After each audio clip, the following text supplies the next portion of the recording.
లడ్డూ వివాదంపై భారత సర్వోన్నత న్యాయస్థానం సుప్రీంకోర్టు సంచలన తీర్పు వెలువరించింది.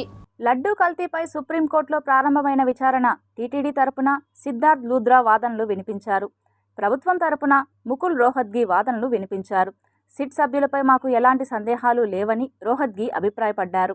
అయితే కేంద్ర అధికారి పర్యవేక్షణ ఏర్పాటు చేస్తే మంచిదని తుషార్ మెహతా అభిప్రాయపడ్డారు. కేంద్రం తరపున సొలిసిటర్ జనరల్ తుషార్ మెహతా వివరణ ఇచ్చారు. ఈ సందర్భంగా ఉన్నత న్యాయస్థానం కీలక నిర్ణయం తీసుకుంది.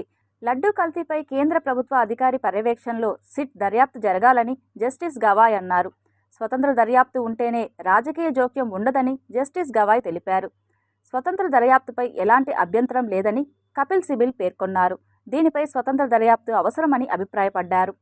ఈ లడ్డూ కల్తీ వివాదంపై దర్యాప్తు చేసేందుకు సుప్రీంకోర్టు స్వతంత్ర దర్యాప్తు కోసం 5 సభ్యులతో కూడిన కొత్త సిట్ను ఏర్పాటు చేసింది.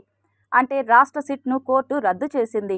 ఇప్పుడు ఈ కేసు దర్యాప్తు చేస్తున్న కొత్త సిట్లో 2 సిబిఐ అధికారులు ఉంటారు. ఇది కాకుండా బృందంలో రాష్ట్ర పోలీసు నుండి 2 వ్యక్తులు, FSSAI నుండి 1 అధికారి ఉంటారు.